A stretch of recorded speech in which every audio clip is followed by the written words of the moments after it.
Al costado de su nombre Está hay un matando. botoncito que dice más y ahí da la opción de ¿Qué no- cambio. no? ¿Al costado arriba o abajo? Derecho arriba. Es que Cuando uno pulsa participantes y puede ver quiénes están conectados sobre el propio nombre, ahí hay un botoncito. No, en tu documento. no hay caso. Bueno, voy a quedar como Carolina Toá. Pero no, pero abajo hay un botón que dice participantes. Ya, a proteger participantes. Entonces te aparece una franja, la lista a mano derecha. No me aparece, Alfredo. Sí. No, yo le cambio, ya le cambio yo. Su Vaya. nombre, por favor. Carlos Montes. Carlos Montes.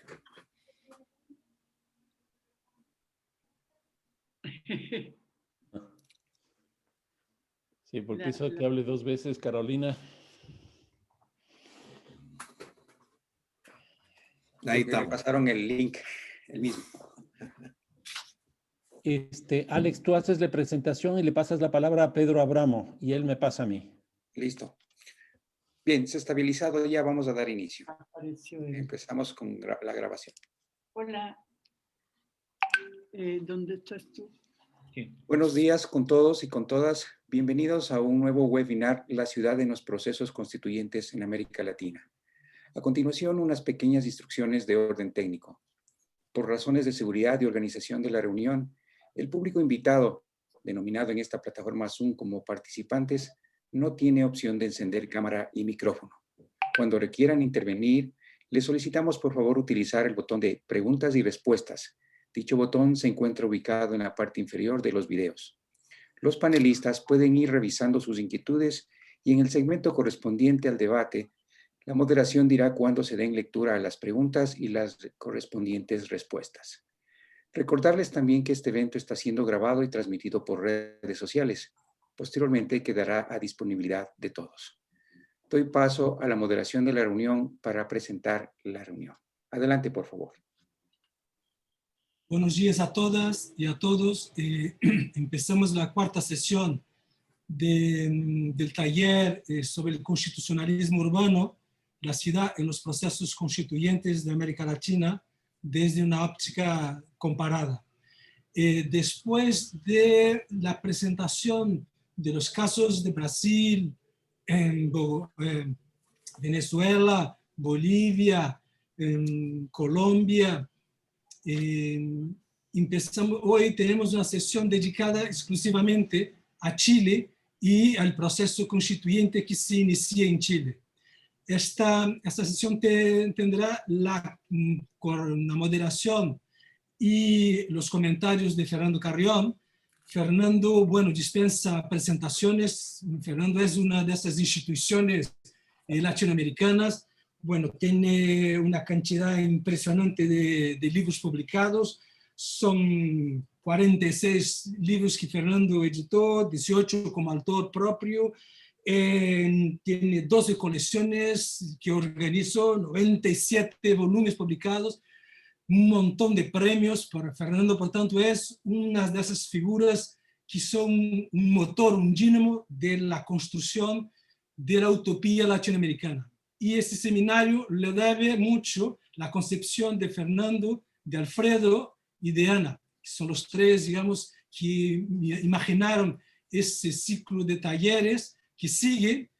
Ese digamos, primer taller con 4 sesiones se encerra hoy con Chile, y a lo largo del mes de febrero vamos a tener otro conjunto de 4 sesiones donde la discusión va a ser más focada sobre el lugar de la ciudad en los textos constituyentes y en las legislaciones nacionales de los países latinoamericanos. Bueno, yo paso la palabra a Fernando, que va a presentar, por tanto, una mesa espectacular de chilenos con Carlos Montes, Carolina Toá y Gonzalo Intel. Bueno, Fernando, la palabra es tuya. Muchísimas gracias, Pedro, sobre todo por esa presentación de, claro, un gran amigo como eres tú. Bien, sí, estamos cerrando este primer taller que ha tenido como eje principal discutir los procesos constituyentes en distintos lugares de América Latina, incluso África y Europa, y donde hemos visto principalmente 7 países. Ha sido un recorrido muy interesante que empieza, bueno, en España en el año 78, que tuvimos la oportunidad de conocerla. Bueno, sigue posteriormente con el año 80 en Chile, que es la salida de la dictadura. Y tenemos luego procesos interesantes en Brasil en el 88, en el 97 en Ecuador y 99 en Venezuela. Y luego ya más entrado en este siglo, nuevamente el Ecuador y Bolivia, que son los 2 países que tienen la mayor cantidad de producción constitucional. El Ecuador tiene 20 y Bolivia tiene 19 constituciones. Es una cosa francamente impresionante. Ayer justamente Felipe Burbano nos comentaba del caso ecuatoriano, que tenemos un promedio de 9 años por constitución. Creo que ha sido un recorrido muy rico, muy gratificante, y va en la línea de lo que Alfredo Rodríguez ha venido sosteniendo respecto de este proceso que hemos seguido. Él dice que lo que estamos haciendo es un proceso de investigación que tiene pues 2 características. Una investigación participativa, porque están presentes los actores directos de estos procesos constituyentes, pero también indirectos, es decir, los políticos, los académicos, que reflexionan en este caso a partir de la experiencia chilena. Entonces, por un lado, es una investigación participativa, pero por otro lado es una investigación comparativa, porque estamos comparando países, estamos comparando procesos constituyentes, incluso dentro de un mismo país. Y esto va a terminar justamente con una publicación que va a constituirse en una especie de memoria de todo lo que hemos discutido en este proceso, que va a durar, yo supongo, no menos de un año. ¿Qué es lo que hemos visto? Yo diría al menos 3, 4 ideas iniciales de esta comparación de los países. Una primera es que hay experiencias bastante diversas, aunque hay ciertas constantes. Y más o menos desde las salidas de los regímenes dictatoriales de los años 70, 80, ahí se tiene todo un proceso constitucional, constituyente, interesante, unos con resultados más ricos, como el caso brasileño, y otros mucho más complicados, como el propio caso chileno. Luego nos entramos, y aquí principalmente con Venezuela en el año 1999, con las experiencias que provienen de lo que se ha llegado a denominar el socialismo del siglo XXI, que abre una forma de producción constitucional bastante distinta, porque se lo hace desde la estructura de poder, es decir, desde el gobierno. Y entonces, en un caso es Hugo Chávez desde el poder en Venezuela, en otro caso es Rafael Correa en el poder en el Ecuador, Evo Morales en Bolivia, y así sucesivamente.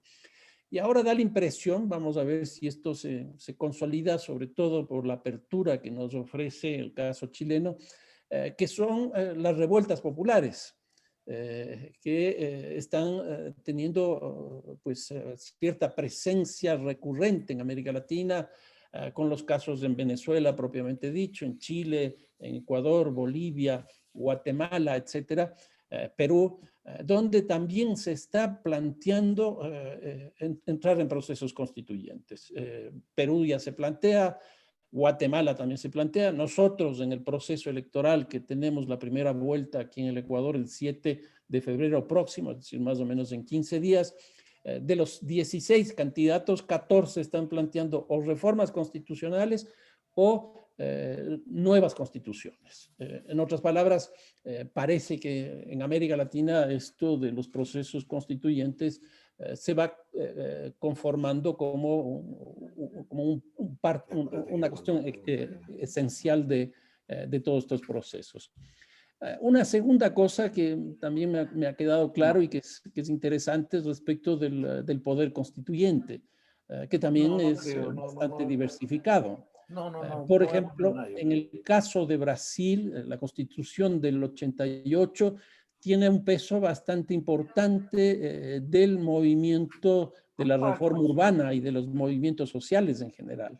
Entonces, ahí hay un peso que se fue configurando y expresando incluso en la Constitución y posteriormente en las leyes secundarias.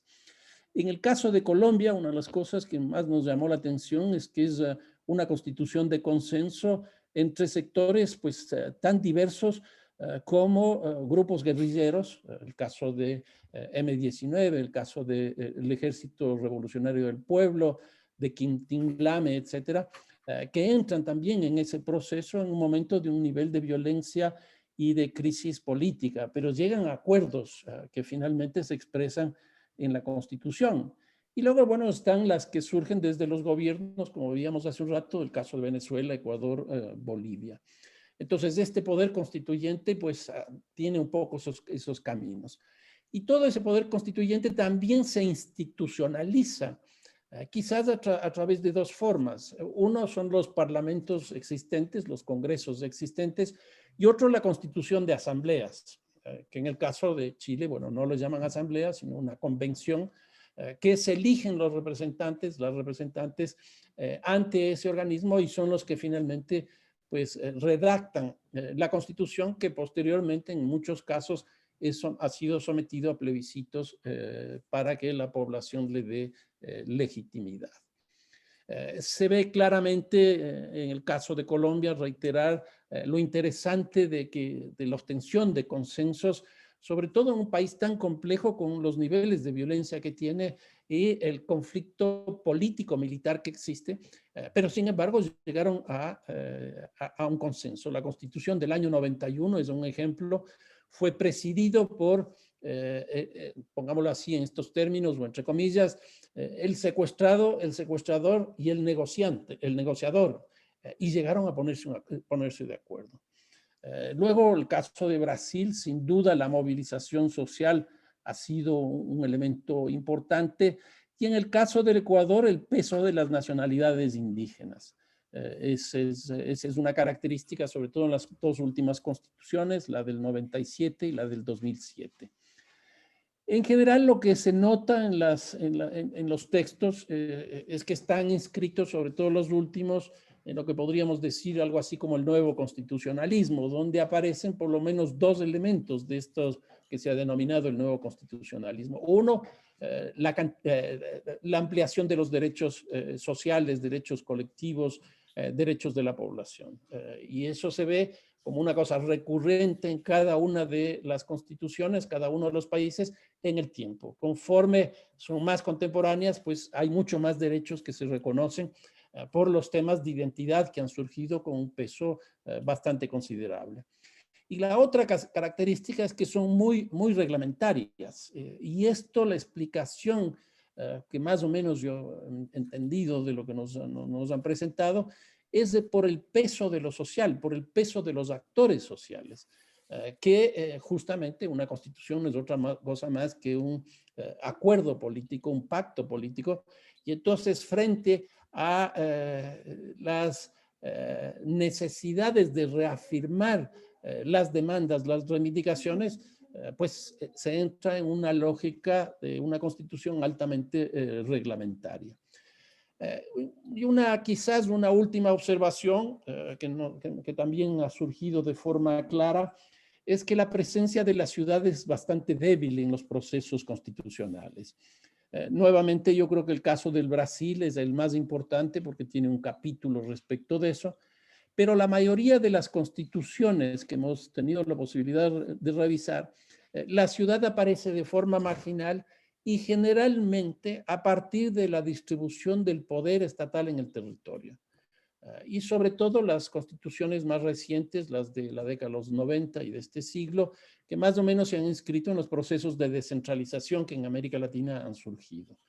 Procesos de descentralización con más o menos autonomía, pero para que ustedes vean, en el año 87, solo 7 países de América Latina elegían autoridades locales. A partir del año 2000, todas las autoridades locales en América Latina son electas.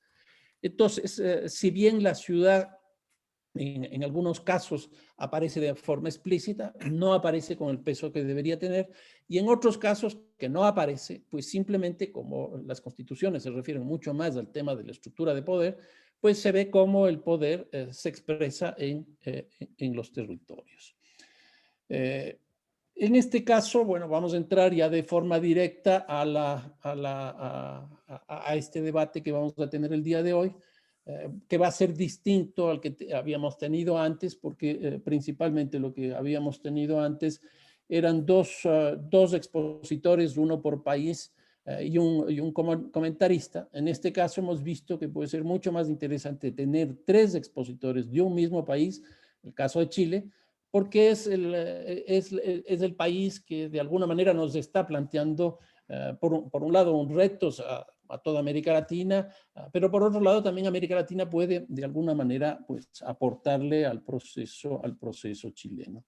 Entonces lo que vamos a tener básicamente son 3 expositoras de un solo país, y cada uno de los expositores, expositora, tendrán 15 minutos, de tal manera de tener alrededor de unos 45, 50 minutos, una hora, y luego sí abrirnos a las preguntas para ver qué nos plantea la sala, que nos plantea la gente que está dentro de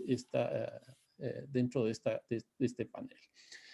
Lo que vamos a tener son, en este caso también a diferencia de los anteriores, a 3 personas que están vinculadas directamente con la política, que es el caso de Carlos Montes, es senador de la República, que fue presidente del Senado, que anteriormente era la Cámara de Diputados, y ha dirigido las comisiones de vivienda y desarrollo urbano en ambas instancias parlamentarias.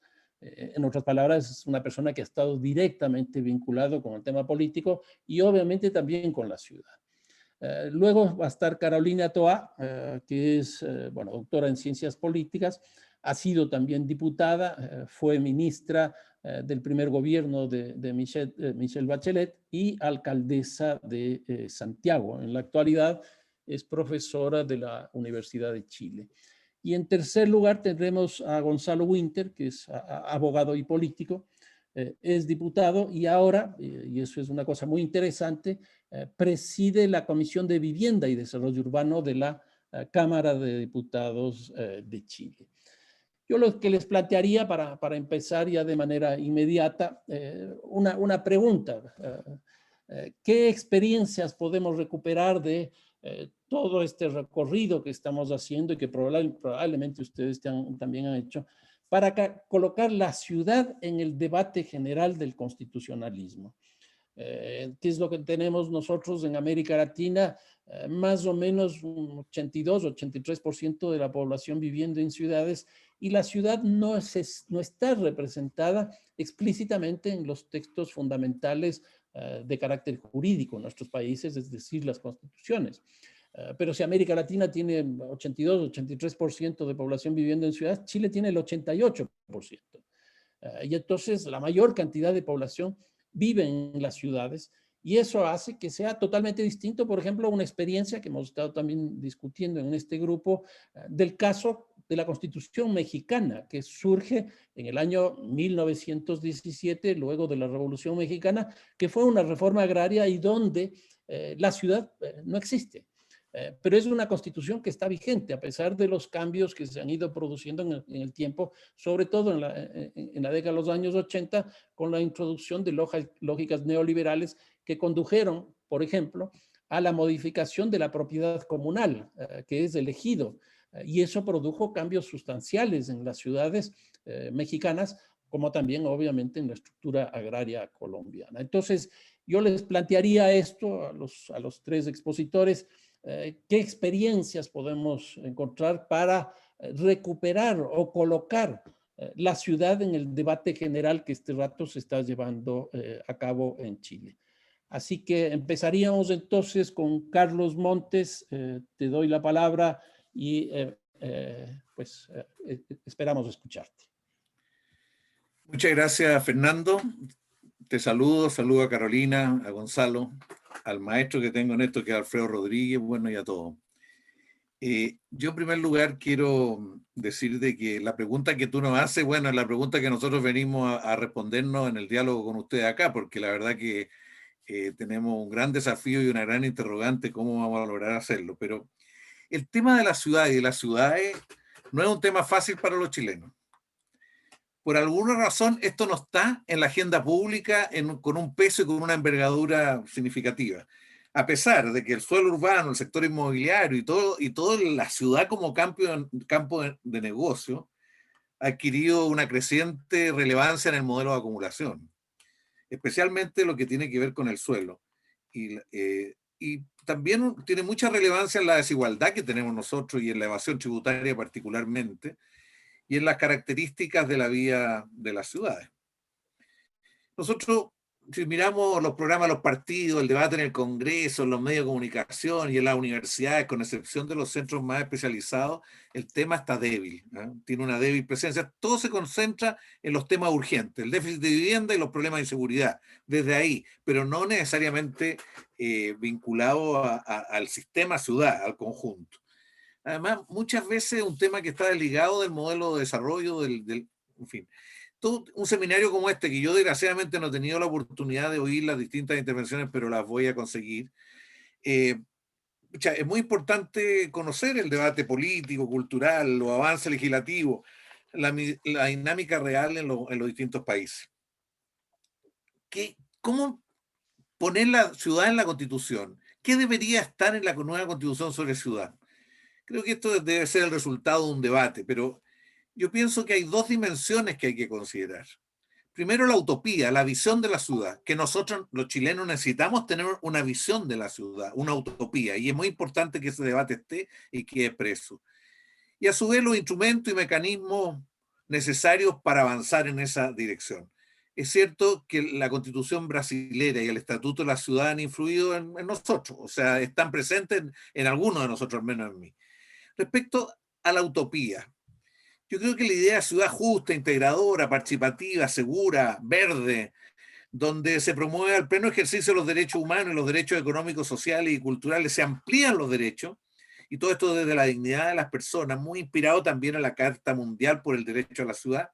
O sea, una idea de ciudad que revitaliza los barrios, comunas, ciudad como espacio de encuentro, de convivencia, de diálogo con los habitantes. En definitiva, un concepto de ciudad, una idea de ciudad, una utopía de ciudad basada en los derechos de las personas y la protección de la naturaleza. Y esto hay que expresarlo jurídicamente en la Constitución, en primer lugar. En segundo lugar, en relación a los mecanismos e instrumentos para construir la ciudad. Mira, de distintos debates, por lo menos hay tres cuestiones fundamentales. Lo primero es establecer la función social de la propiedad y en particular la función social del suelo urbano. La función social es un elemento constitutivo del derecho de propiedad. Yo solo diría que aquí cuando hemos discutido en el Parlamento sobre la ciudad como bien, el suelo como bien público, nos faltan los argumentos que nos dicen que lo que define el bien público es la mayor rentabilidad, no el bien común, sino que la mayor rentabilidad es lo que define. Bueno, yo creo que todo de la Constitución alemana, como que la propiedad implica derechos y deberes, nosotros tenemos que recuperarlo, incorporarlo a un concepto mucho más amplio en nuestra Constitución. En segundo lugar, la transformación profunda del Estado en la construcción de ciudades y en muchos otros aspectos. Toda la idea del Estado subsidiario que hoy día tenemos, un Estado que se dedica a facilitar negocios, a corregir fallas de mercado, es necesario un Estado que tenga facultades y orientaciones para velar por el bien común en los procesos urbanos. Cuestiones tan básicas como el concepto de planificación, que nosotros es una cosa muy disminuida, induce a ciertas cosas, pero el peso que tiene realmente la orientación de las ciudades bajas. La capacidad de captación de plusvalía, que recién hemos incorporado algo muy, muy básico en una ley. Toda la idea de un sistema tributario consistente con una visión del suelo de la ciudad. Bueno, y la capacidad de regular la especulación que hoy día tenemos con el suelo. Chile es planteado como uno de los paraísos de los negocios del suelo, ¿ah? O sea, porque aquí prácticamente no hay tributo, hemos incorporado algo en los últimos años con mucha dificultad. O sea, un Estado para favorecer el bien común, los bienes públicos, más que la rentabilidad, como es la orientación que tiene todo el Estado chileno, de corregir fallas de mercado, como dice Mazzucato. Y un tercer elemento es dejar en claro que la ciudad se construye democráticamente, con participación de los ciudadanos, para lo cual nosotros tenemos que construir gobierno metropolitano que no tenemos, fortalecer a los municipios en la dimensión urbana, que es una cuestión bastante instrumental y lateral, y valorar la junta de vecinos y distintas expresiones ciudadanas más concretas. Bueno, dicho esto, una pequeña referencia histórica. Está claro que las ciudades se van haciendo en la historia, la hacen los pueblos con sus proyectos, conflictos y acuerdos. Y en la historia nuestra, la conjunción entre Estado, mercado y ciudadanía ha tenido cambios bien significativos y ha pasado de un énfasis a otro. O sea, periodos en los cuales el rol del Estado y la búsqueda de bien común predominó. Frei Allende lo destacaría. Periodo donde la lógica de los negocios ordena todo. Lo peor fue el año 1979 a 1985 en el Plan Nacional de Desarrollo Urbano, que lo único que importaba era el negocio. Y periodos con una fuerte influencia ciudadana, especialmente lo de los ciclos de toma durante Frei y Allende, y una alianza de los movimientos en alguna forma con el Estado. El proyecto neoliberal viene a reemplazar el proyecto que expresaba la Constitución del 25. Y la Constitución del 25 reemplazó a la Constitución del 1833. Esta plantea, la del 25, un concepto de urbanidad mucho más dinámica y abierta al progreso social, supera la visión individualista y repone los derechos sociales, un Estado con mucho más capacidad para formular propuestas de envergadura en función de la equidad y las soluciones sociales, e incluso llegaron a plantear la recuperación de plusvalía, menormente, pero algo. O sea, una idea de un Estado desarrollista, con una orientación más progresista y con iniciativa pública. Después el Frente Popular, Frei y Allende fueron otros niveles en la misma dirección, fundamentalmente en la misma dirección. La dictadura lo que hace es contener todo esto. Mira, yo no voy a describir todo lo que significó el neoliberalismo en nuestras ciudades, pero lo fundamental fue la reducción del rol del Estado y la reorientación en función de los negocios, reducción y reorientación, reemplazo de la provisión pública por la privada en muchas materias, se mercantilizó la ciudad en muchas dimensiones, se desregula la competencia. Y en lo específico, el concepto de ciudad no está en la Constitución, la vivienda no está en el catálogo de derechos, no se releva el suelo, la importancia que tiene para las políticas públicas, visto como un mercado como cualquier otro. Incluso en Chile llegamos a levantar los límites urbanos y a decir que el suelo no era un bien escaso y por lo tanto la oferta y demanda definían su valor. En fin, se minimizó el rol de los organismos públicos, se le entregó a los privados buena parte de la gestión habitacional. En los primeros años de la concertación, ello se siguió con escasos cambios y algunas voces eran acalladas cuando planteaban aumentar el rol del sector público.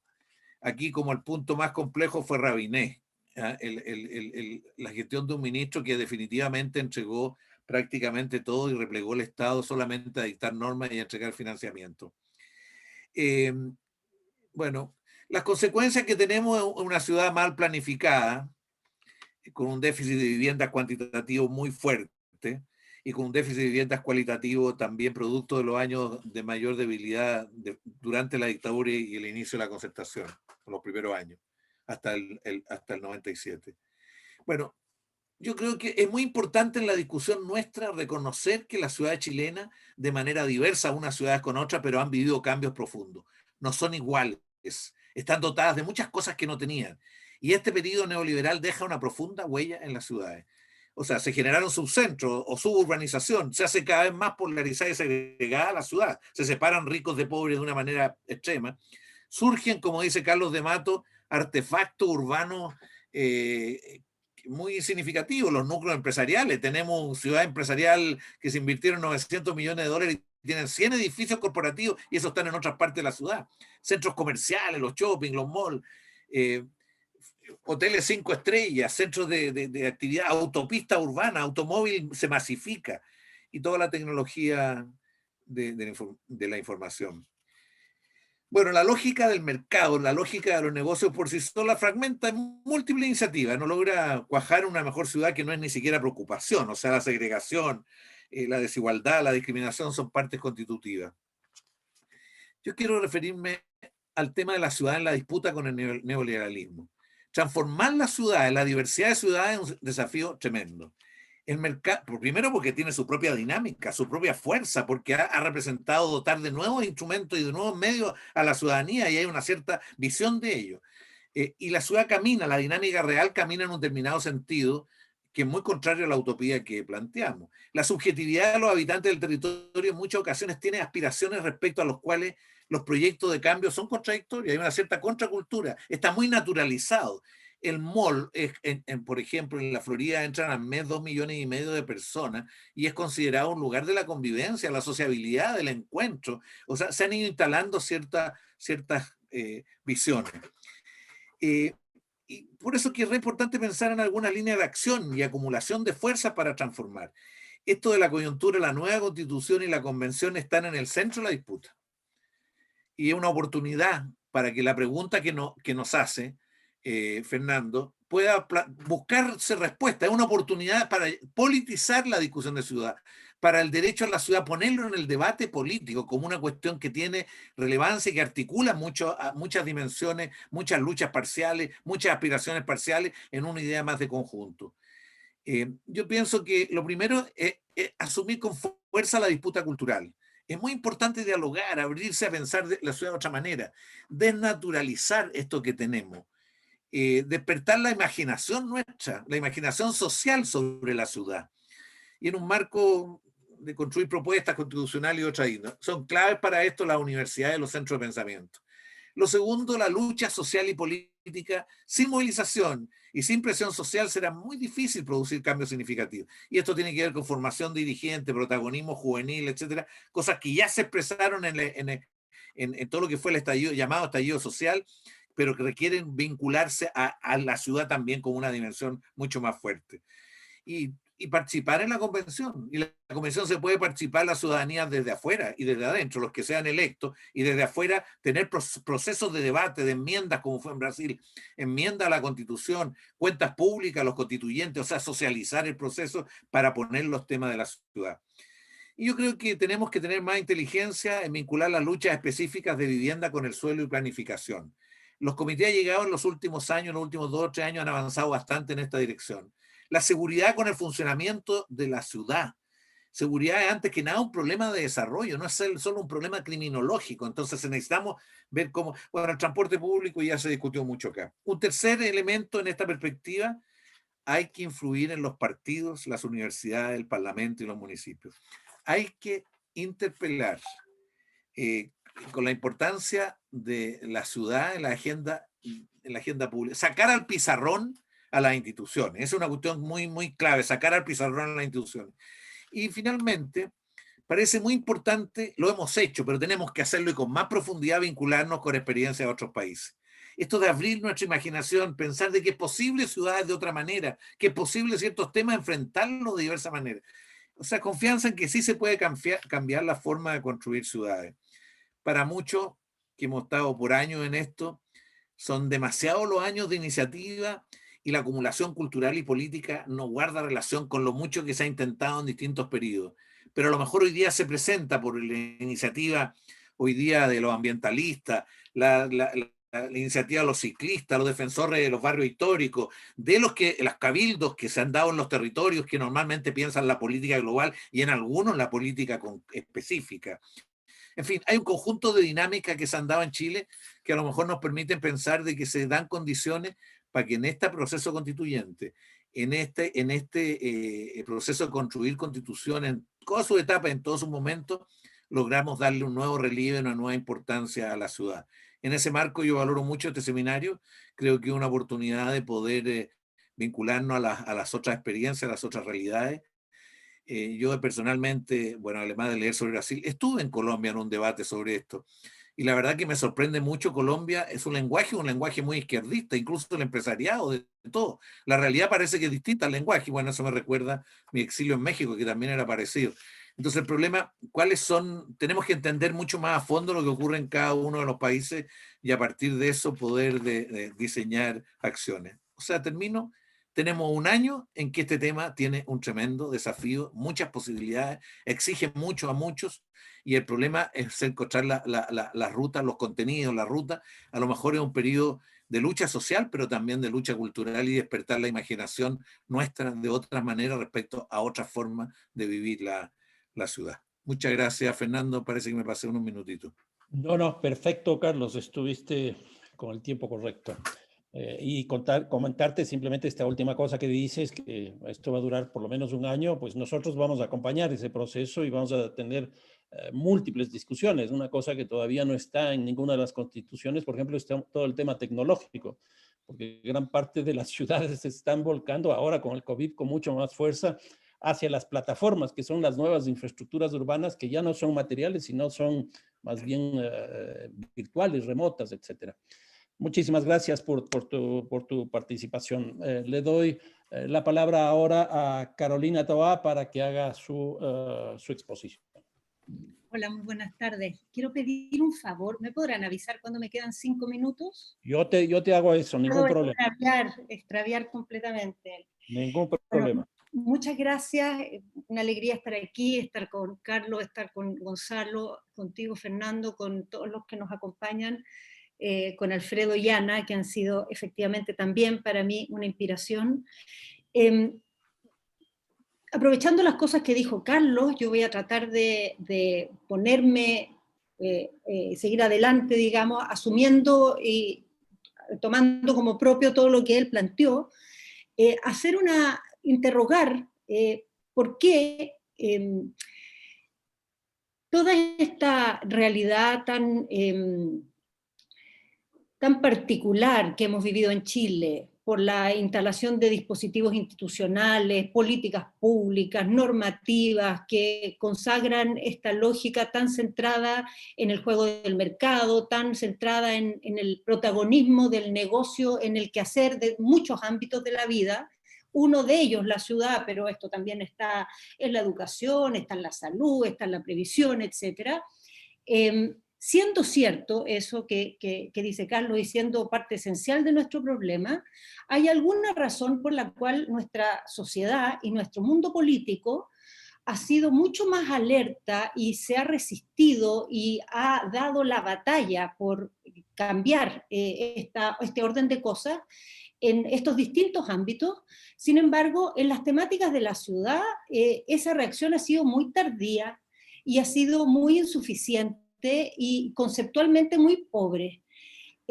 Algo pasa que no se termina de explicar solamente por el hecho de que tenemos este orden y que tenemos estas normas y esta constitución, sino que aparentemente algo hay en los actores políticos, algo hay en el movimiento social, algo hay en la sociedad chilena, que su manera de plantearse ante esta problemática de la ciudad pareciera no alcanzar el sentido de urgencia y no generar esta reacción que en otros ámbitos ha habido, con más o menos éxito, con mayor capacidad o menor de hacer cambios, pero yo diría en general, con una persistencia en el tiempo de una sociedad que no acepta, que no se entrega y que se siente incómoda con la forma en que quedaron resueltas líneas muy importantes de nuestro sistema de sociedad y de nuestras políticas públicas. Y esto ha pasado poco y tibiamente y pobremente en los temas urbanos. Si pensamos en toda esta sucesión de cambios tan profundos que tuvo Chile en la época de la dictadura, en los temas de ciudad fueron los primeros de estos cambios. Los primeros fueron antes que en la educación, en la previsión, antes. Desarmando la institucionalidad que había, con estas políticas de desregulación muy audaces, que después un poquito incluso alcanzó la dictadura a retroceder respecto de su mismo planteamiento, y uno ve en la historia de Chile cuando se recuerdan las grandes reformas que se hicieron en la época dictatorial, yo diría que solo en los últimos años ha empezado a entrar en ese recuerdo, en esa lista, digamos, lo que se hizo en las temáticas urbanas, lo que se hizo en los temas de vivienda en particular, y la verdad es que este entrar hasta el día de hoy en la agenda, yo creo que más bien ha sido planteado desde una cierta comunidad de personas vinculadas a los temas de ciudad. Yo creo que en esto, no sé si entendí mal, yo creo que el mundo de la academia ha sido muy activo, ha estado siempre poniendo temas, siempre desafiando el debate, con poca reacción en el mundo político, y creo que en el movimiento social esto se ha agarrado por pedazos. Hubo, yo creo, un despertar a cuestionarse la ciudad cuando fue la crisis del Transantiago. Yo creo que fue un gran destapador de la olla, digamos, de las desigualdades urbanas, y últimamente, muy fuertemente con los temas de vivienda. Los temas de vivienda yo creo que se han transformado nuevamente en temas muy centrales en la agenda, pero nada de esto es equivalente a ciudad, nada de esto es mirar en su conjunto lo que significa el desafío de la ciudad. Y quizás la razón no la vamos a alcanzar a ver aquí en profundidad, pero yo creo que tiene que ver con razones bien profundas. O sea, la ausencia de la ciudad en nuestra nomenclatura de la política pública es más antigua, viene desde antes, y en la cultura de la izquierda es muy una cultura del gobierno central, es muy una cultura de lo que se puede hacer desde ahí. Por lo tanto la ciudad no es ciudad como tal, existe el transporte, existe la vivienda, existe la seguridad, existe el medio ambiente, pero cómo todas esas cosas se juntan, cómo interactúan, cómo condicionan nuestra vida en común, qué tienen que ver con los temas que tanto nos importan, de la desigualdad o de la calidad de la democracia, es algo que la izquierda, el progresismo, ha articulado muy poco y muy tardíamente. Es verdad lo que dice Carlos de que se han intentado muchas cosas, pero en el fondo son cosas que ha intentado Carlos. No han estado en los programas, no han estado en la transversalidad política, no han estado en el discurso que se ha planteado ante la sociedad. Y ahora que estamos en este momento, en esta crisis tan grande, preguntándonos todo hacia adelante, repensando nuestra institucionalidad, repensando el rol del Estado, y también asumiendo la prioridad que tiene que tener en Chile el enfrentamiento del tema de la desigualdad, y lo relevante que es volver a poner el sentido del bien común, el sentido de la cohesión en nuestra manera de vivir como sociedad, en nuestro modelo de desarrollo. Bueno, se abre una ventana para que el tema de la ciudad entre, se abre una posibilidad, pero yo lo veo como una posibilidad que está por explorarse, que va a depender mucho de lo que pase en los próximos meses, y realmente esto se sitúa en el corazón de la conversación. Hay varios temas que suelen estar presentes en las constituciones que se relacionan con la ciudad. En las constituciones generalmente la ciudad como tal tiene poca presencia. Lo que decía Fernando es verdad, uno mira en todas partes, en general, muy poco o incluso nada, la presencia de la ciudad como concepto. Sin embargo, a veces hay otros elementos que permiten o habilitan que el debate de la ciudad se dé, a pesar de que no esté resuelto en la Constitución y no esté orientado. Y esos temas, todos en Chile, están resueltos de una manera que no habilita, sino que más bien inhibe esta discusión. La primera, obviamente, está todo el debate desde el punto de vista de los derechos de las personas y fundamentalmente del derecho a la vivienda, que en Chile no está constitucionalizado, pero además cuando uno empieza a ver las constituciones en todas partes del mundo, en general el reconocimiento de la vivienda no es la vivienda desnuda, sino que está calificada, es la vivienda apropiada, es la vivienda en ciertas condiciones, es una vivienda que en el fondo obliga a también situar ciertos derechos que no son propiamente de la residencia, sino que tienen que ver con el acceso a la ciudad, tienen que ver con el acceso a los servicios, tienen que ver con la localización. Todos temas que en nuestra Constitución no están, pero además en nuestra política pública están muy resueltos a favor del mercado y el precio del suelo. La segunda, que yo creo que es muy importante y creo que es gran parte de la solución en Chile, tiene que ver con eso, se refiere a la distribución del poder entre el gobierno central y los gobiernos subnacionales. Cuando los subnacionales tan débil como es en Chile, que la verdad yo creo que nosotros no nos damos cuenta la extremo de la situación que tiene Chile. O sea, Latinoamérica en general es un continente muy centralizado. Chile dentro de Latinoamérica es de los más centralizados y se supone, y todos los antecedentes muestran, que en la medida que los países se van desarrollando, incluso en la versión más limitada de desarrollarse como el aumento del PIB, van migrando hacia una mayor descentralización. Y Chile en esto es una anomalía completa.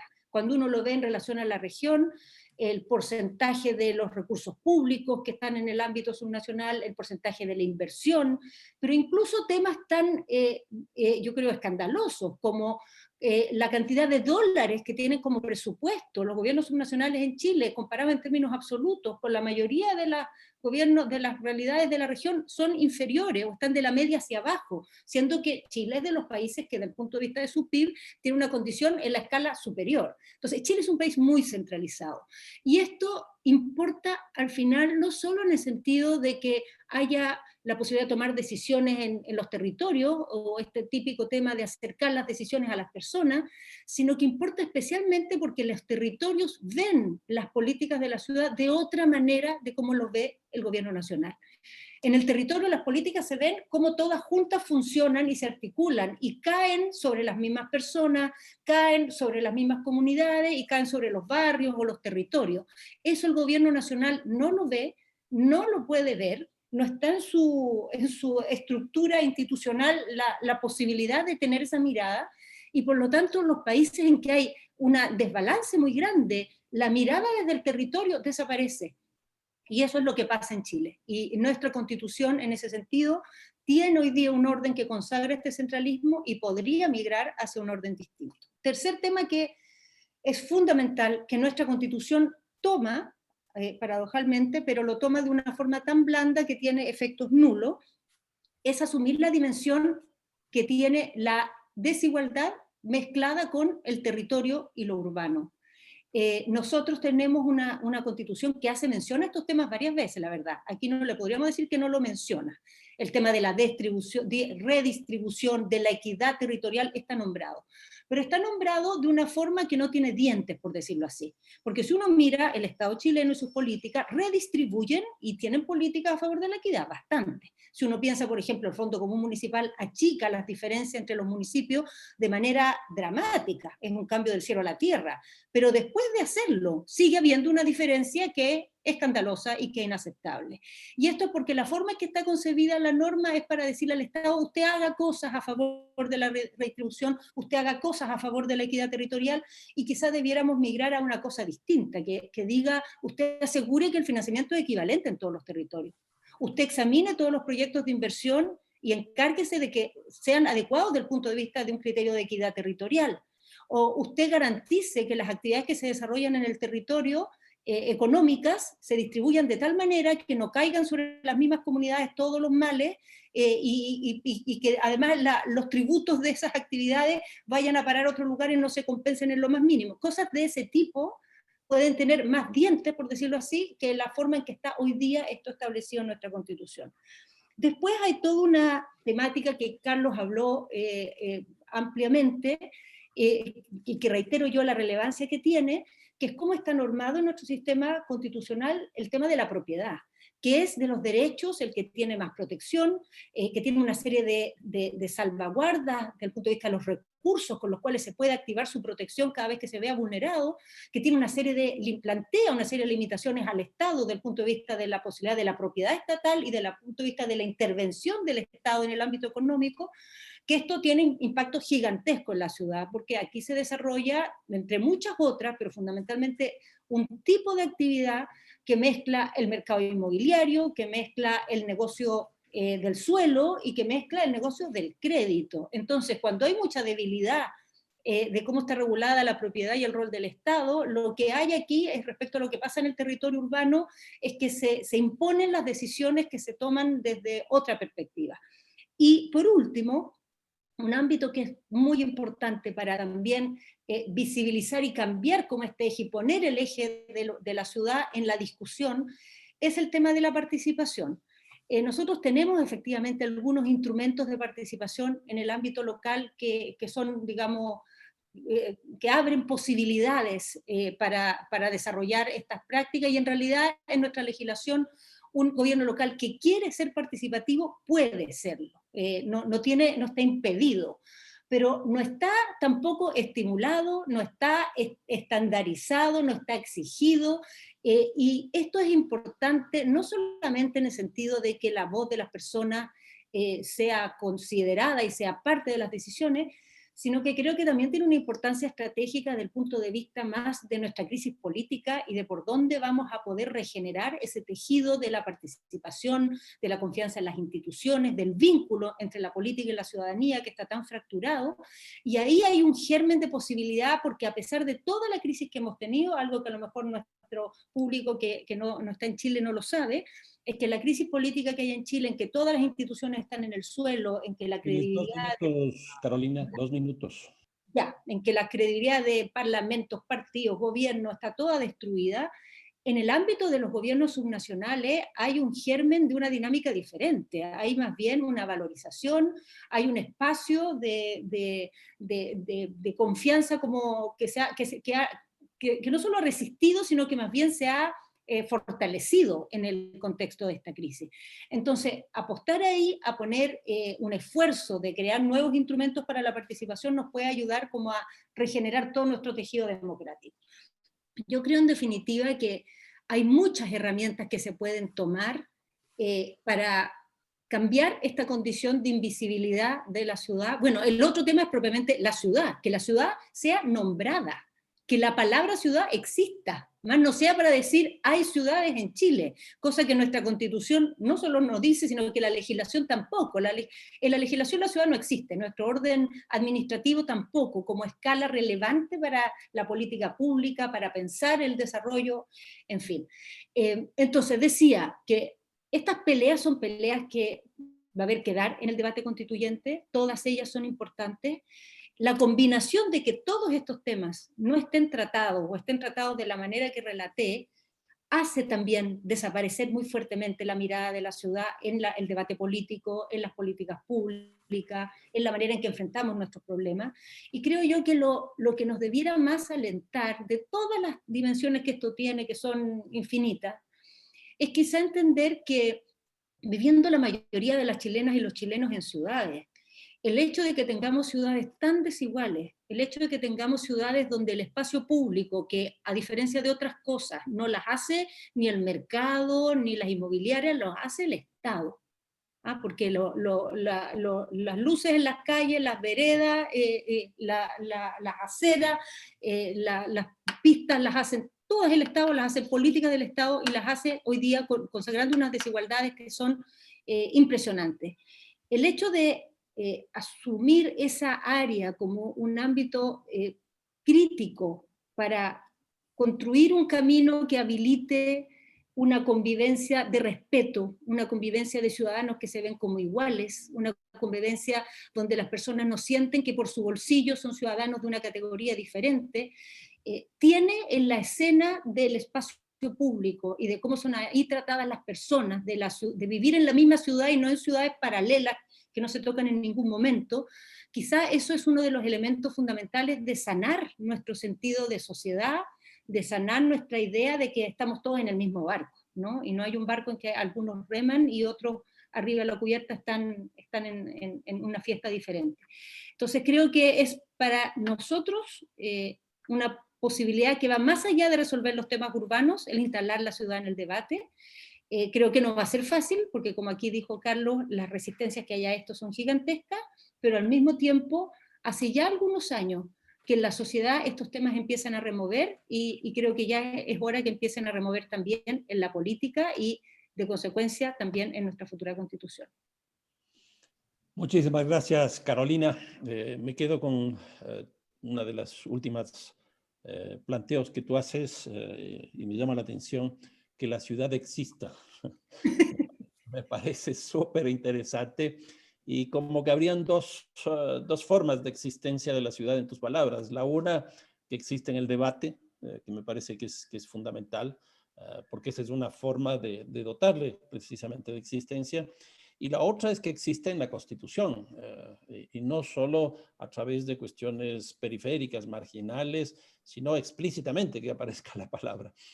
No hay que olvidarse que ciudad, según los griegos, es la polis, la política, y entonces sí me parece interesante lo que tú estás planteando. Bueno, seguimos entonces con la tercera intervención, la de Gonzalo Winter, a quien le doy la palabra para continuar con este taller. Muchas gracias, Fernando. Muchas gracias por la invitación.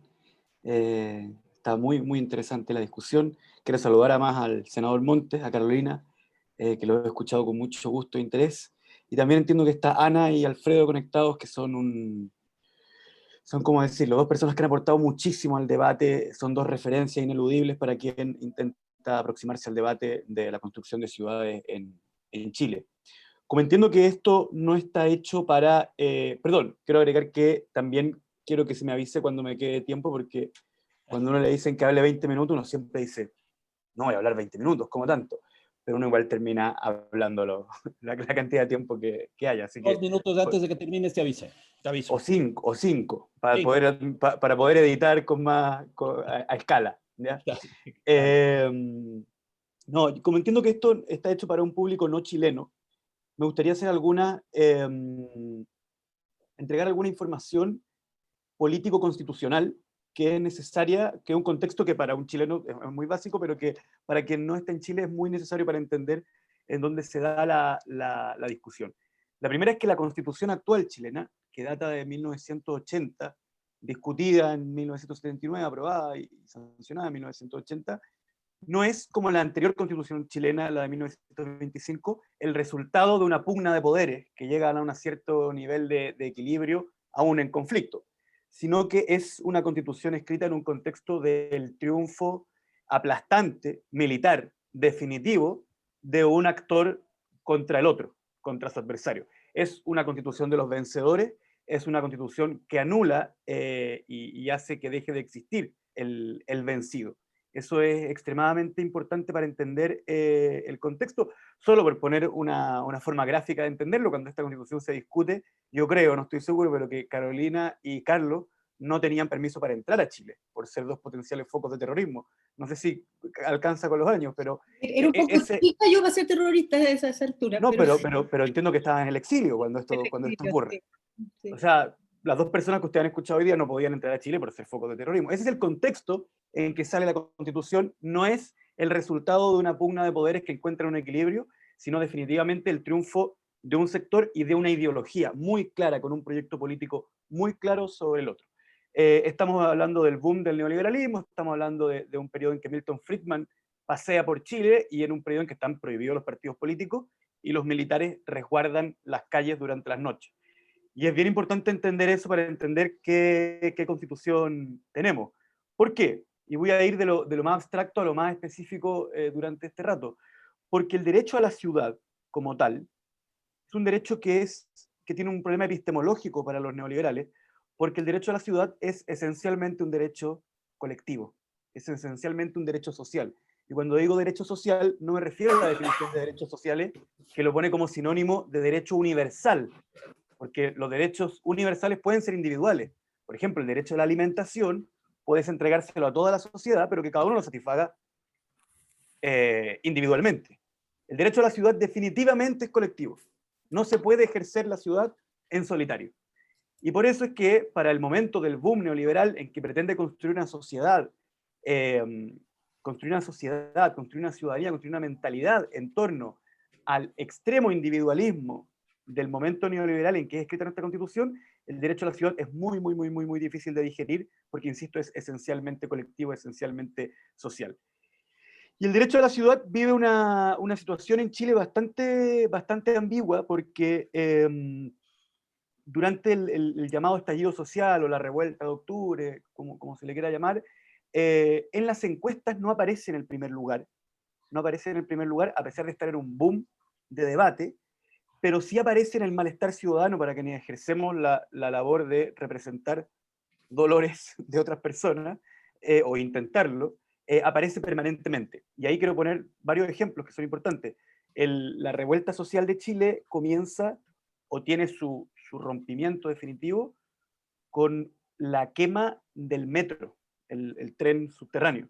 Eso es algo bien interesante, porque Santiago tiene un metro bastante moderno. Para América Latina yo me atrevería a decir que es un metro muy moderno, muy grande, que abarca gran parte de la ciudad, muy limpio, muy ordenado, etc. El ataque a las líneas férreas es un típico acto de guerra. Típico, es como clásico en la historia de las guerras. por alguna razón, al día siguiente de que se quema el metro, la ciudad de Santiago no sale a buscar a los culpables de la quema del metro, sino que sale en esta como fiesta y rebelión popular, de alguna forma adhiriendo a un acto que es un acto de ataque contra su ciudad. Y eso los políticos, ese enredo, esa rareza, los políticos no podemos eludirla porque tenemos la responsabilidad de encontrar una explicación por qué una ciudad celebra que se destruya uno de sus baluartes. Y yo creo que una de las explicaciones es que el agrandamiento del radio urbano de Santiago, sin que se distribuyan los lugares de empleo y los lugares de equipamiento urbano, de bienes públicos urbanos, ha hecho que la ciudad tenga la experiencia de vivir cada día más lejos de su lugar de trabajo, de su lugar de donde hace cualquier cosa, de su colegio, de su comisaría, de su hospital, etc.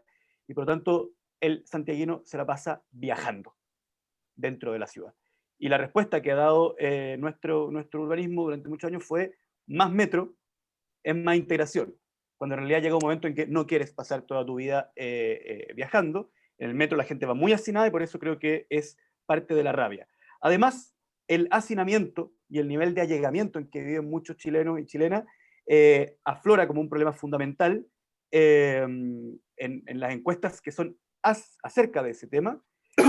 Sin embargo, cuando uno le pregunta a la gente cuáles son los temas fundamentales, no responden la vivienda, y yo creo que ahí tiene que ver con que en la cultura chilena todavía no entra la idea de manera potente de que la provisión de una vivienda es un problema público, político, estatal, social, sino que todavía nuestra cultura patriarcal considera que proveer de un hogar a mi familia es una responsabilidad personal mía y una deficiencia personalísima el hecho de que yo no sea capaz de otorgarla.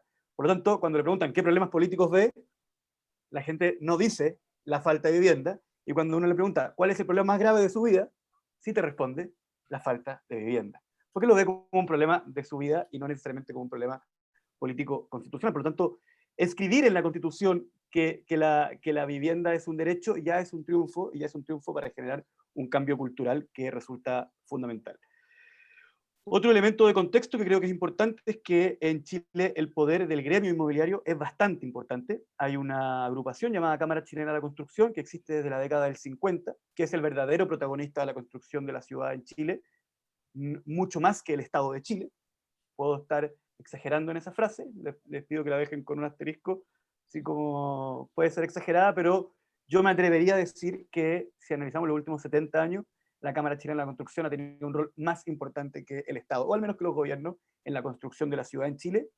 Y eso, ustedes saben que los grupos empresariales en Chile son muy importantes, muy incidentes en la política, financian centros de pensamiento, financian campañas políticas, tienen además las platas mezcladas, porque los dueños de una inmobiliaria también son inversionistas de un banco, ese banco es inversionista de una AFP, que son nuestros fondos de pensiones, esa AFP tiene un dueño que financia campañas políticas, etc. Por lo tanto, hay un tinglado más o menos en donde esta discusión no se parte nunca de cero.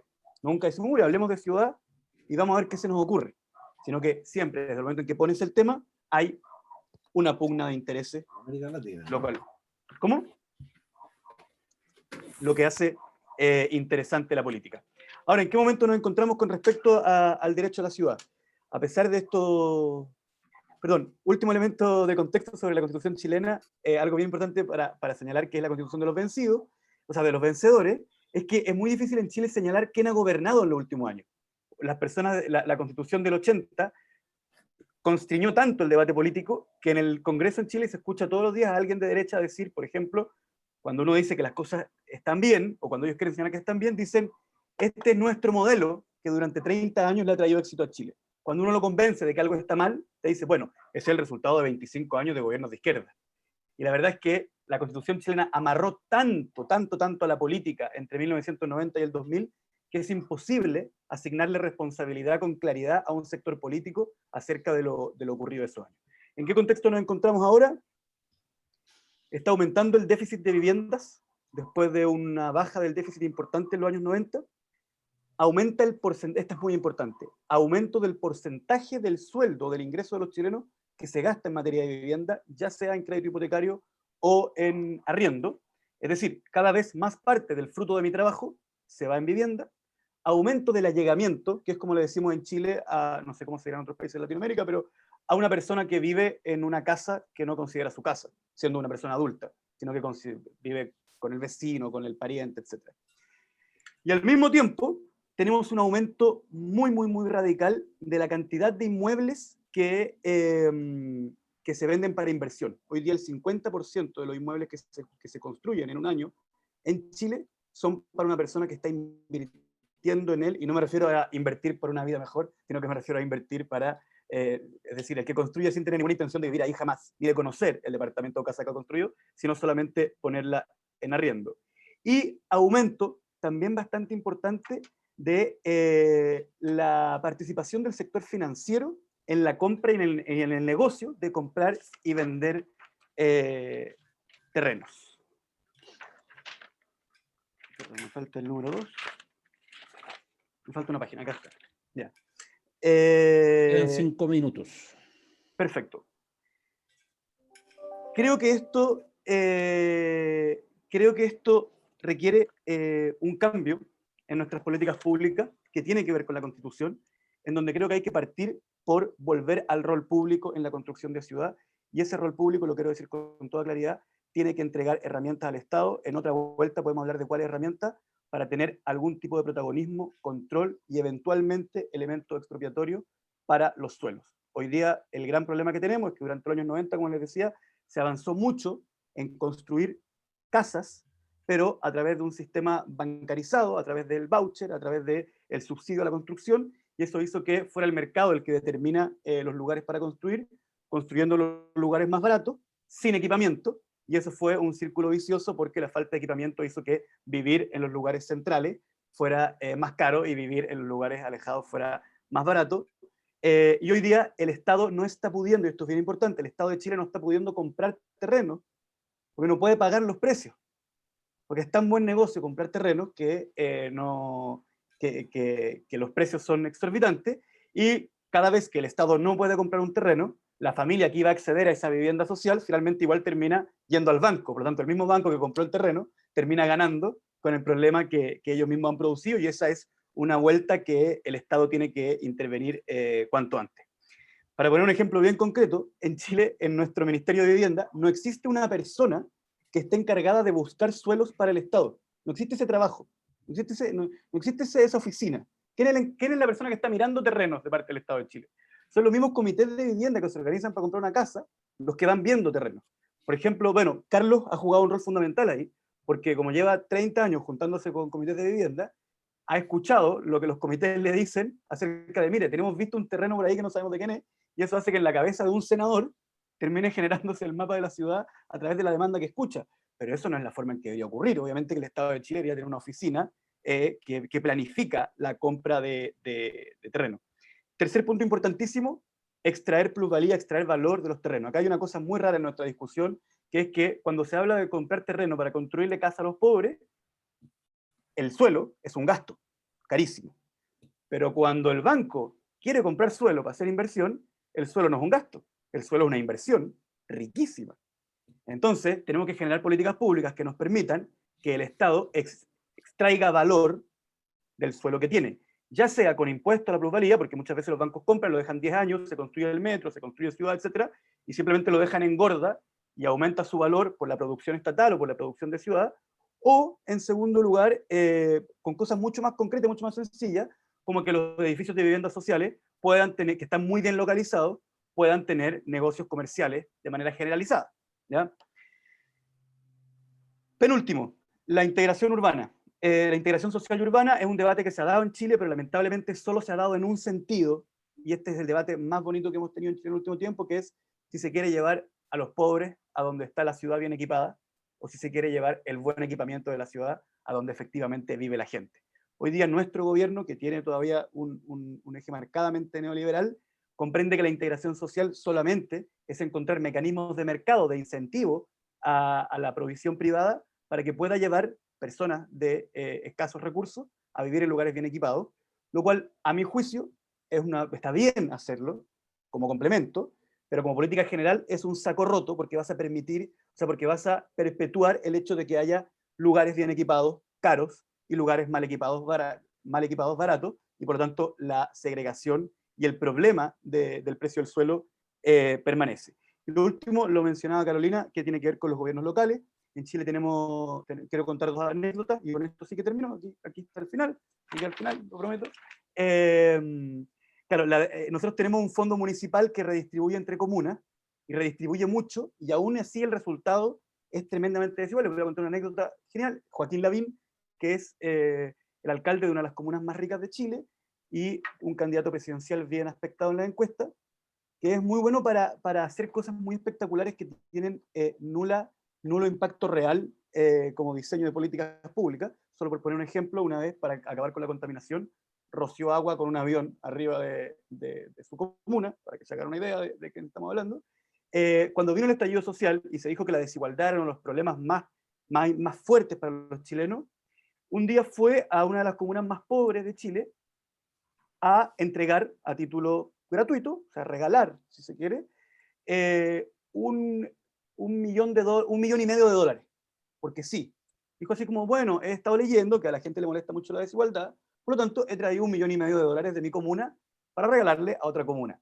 Si una comuna puede, porque sí, porque el alcalde estaba viendo la televisión, entregar $1,5 millones, o sea, $1,5 millones de dólares a otra comuna, porque sí, obviamente que tenemos un problema en redistribución terrible. Y lo otro que es bastante importante es que las comunas puedan gestionar la vivienda pública, que es hacia donde debemos avanzar. Y ahí tenemos otro ejemplo, que es la Municipalidad de Recoleta, que ha hecho una política de gestión, pero gracias a que el gobierno anterior, yo creo que con la mano de Carlos, sí, me imagino, le proveyó los recursos para poder hacerlo, pero durante este gobierno fueron recortados.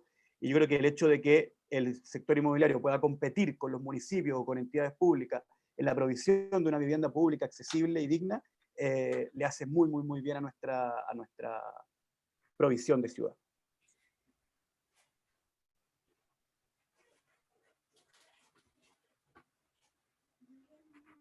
Muchísimas gracias, Gonzalo. Muy interesante la reflexión. Creo que estamos frente a tres exposiciones bastante interesantes que nos muestran la problemática compleja por la que están pasando respecto del tema constitucional en Chile. Yo diría que hay 3, 4 ideas generales que se mantienen como ejes estratégicos en las tres intervenciones. Uno primero, que es absolutamente claro, es la relación Estado-economía con dos cuestiones. Uno, el territorio, y otro, la desigualdad. Porque en algunos casos algunos de los expositora hizo más peso en lo uno que en lo otro, pero me parece que ese es un eje fundamental que me gustaría, bueno, ver qué opinión tienen ustedes, desarrollarlo un poco más. Una segunda idea que surge de Carlos, que es el tema de la utopía, y claro, se me viene a la mente Tomás Moro, que las utopías nacen precisamente en las ciudades hace un poco más de cuatro siglos, pero él las ata, igual que Gonzalo y Carolina, a la necesidad de tener algunos mecanismos, instrumentos, etcétera, para que pueda hacerse realidad. Es decir, esta ciudad sustentable, esta ciudad con cohesión social, etcétera, etcétera, ¿cómo llegamos a ella? Y ahí pues aparece un poco la reivindicación que me parece muy clara del tema de la planificación, bueno, en sociedades donde el peso del mercado es tan fuerte, la crisis de la planificación también es impresionante, prácticamente ha desaparecido. Y la planificación es un instrumento principal de lo público porque es a partir de ahí donde se pueden reducir las desigualdades territoriales, las desigualdades sociales. Una tercera cuestión que me parece que surge de también lo que ustedes han planteado, de que frente a la ausencia de la ciudad, lo que aparece con mucha fuerza, no ha sido dicho explícitamente, pero sí en las exposiciones de forma indirecta, lo que aparece frente a la ciudad es el sectorialismo. En otras palabras, la educación, la salud, etcétera, etcétera, obviamente desde una perspectiva mucho más incluso de mercado. Entonces, la ciudad es muy difícil que se pueda reconstruir a partir de las partes. Y eso sí me llama la atención. Entonces, por un lado tenemos un sectorialismo que impide reconstruir el sentido de la ciudad, que la ciudad exista, como decía Carolina. Pero por otro lado también el centralismo, o sea, un Estado tan centralista como el chileno, nos impide ver lo local, nos impide ver la ciudad, porque las políticas centralistas son nuevamente absolutamente sectoriales y no son creadoras de autonomía, no son creadoras de poderes locales que sean capaces de llevar a cabo la reconstrucción de sus propias organizaciones territoriales. Entonces, veo claramente ahí una relación entre sectorialismo y centralismo muy clara que hace que se vacíe del territorio la ciudad. Me parece eso que estaría claro. En las tres exposiciones también aparece nítidamente el tema del suelo, el tema del territorio y sobre todo de cómo lograr que el suelo tenga una función social. Esta cosa que Gonzalo también nos decía, para unos es un gasto, para otros es una inversión. Y claro, está regido bajo la lógica del mercado. Entonces, ¿cómo hacemos que el suelo urbano tenga una función social? Para que la gente pueda acceder precisamente a la vivienda, sea a través de las políticas públicas, del propio mercado o de las propias acciones del hábitat popular urbano, como se conoce en estas cosas. Y una última cosa que también sí me ha llamado la atención, que es interesante, es que el famoso estallido del 2019 se produce en un servicio urbano, que es el metro, se produce en una ciudad, como es el caso de Santiago, y después se extiende a otras ciudades, y las manifestaciones principales son urbanas. Entonces, lo que tenemos es una expresión urbana de un descontento que surge de un servicio urbano y de la forma en que ese servicio urbano es procesado por un Estado absolutamente centralista, pero que cuando se procesa eso, la ciudad no existe. Por lo menos eso es lo que me queda de lo que les he escuchado. Lo que podríamos hacer ahora es entrar en una segunda ronda de intervenciones de parte de ustedes con el fin de que puedan pues profundizar un poco más, por lo menos estas cosas comparativas que yo veo y que son de muchísima riqueza. Así que podríamos empezar en el mismo orden. Carlos, si tienes prendido el micrófono, te pediría que entonces nos comentes algo de esto o si quieres aumentar alguna cosa adicional. Bueno, muchas gracias. Me parecieron muy buenas las intervenciones de Carola, como siempre, y de Gonzalo. Gonzalo Carola es un sujeto que viene naciendo en este tema. Lleva casi 4 años ya, pero ya se va transformando en un experto y muy vinculado a las organizaciones sociales, también yo lo he visto. El problema del partido donde está, pero eso yo creo que en el camino se podrá corregir. Bueno, pero... Veo que tiene la pantalla puesta hacia sí mismo. Es una aplicación que tiene Zoom. Porque... Oye, bueno, mira, yo lo primero que quiero es corregir una cosa que no hice porque no vi a la Ana Suraña, que el Alfredo Rodríguez y la Ana Suraña son los maestros, que tiene razón la Carola, ¿eh? Y la Ana es más... es conductora. Yo lamenté que no fuera constituyente, porque hubo alguna posibilidad que ella fuera candidata a la constituyente, pero las fuerzas del mal se lo impidieron. Bueno, yo entre otras cosas, lo que en el último tiempo aprendí harto de ella, el tema de la ciudad y los derechos humanos y la Carta de las Ciudades, o sea, una visión de los derechos humanos como una utopía, como mirar desde la dignidad de las personas. Porque uno de los problemas, Carola, es cómo construir un discurso sobre ciudad, porque el discurso sobre ciudad no es la sumatoria de todo el resto de las cosas, una idea de lo colectivo, como dice Gonzalo, cómo se produce una realidad colectiva de mucho mayor calidad para las personas. A mí cuando Christopher Lasch dice que lo central de las ciudades es que sean lugares de diálogo de las personas, a mí me parece de una profundidad y de una riqueza. Es decir, que las ciudades tienen que estar en función de que la gente se encuentre y converse. Una ciudad para los autos, una ciudad para la inmobiliaria. es una mala ciudad, o es una ciudad que no cumple su... Y esta ciudad ha invertido como diablo en función de la inmobiliaria, de la infraestructura, en función del auto, y para el encuentro de las personas muy poco. Bueno, la Ana es la que a uno lo meten en todas estas cosas. Cuando yo decía, Carola, el tema de las universidades, tú y yo hemos estado metidos en educación y en hartos temas, pero los que han aportado son el Instituto de Estudio Urbano de la Católica, en la Chile, ¿no es cierto?, el Instituto de Arquitectura, ciertos centros más especializados. Pero cuando uno habla con la gente del CIA en educación, en general, desde la educación no se abre la ciudad.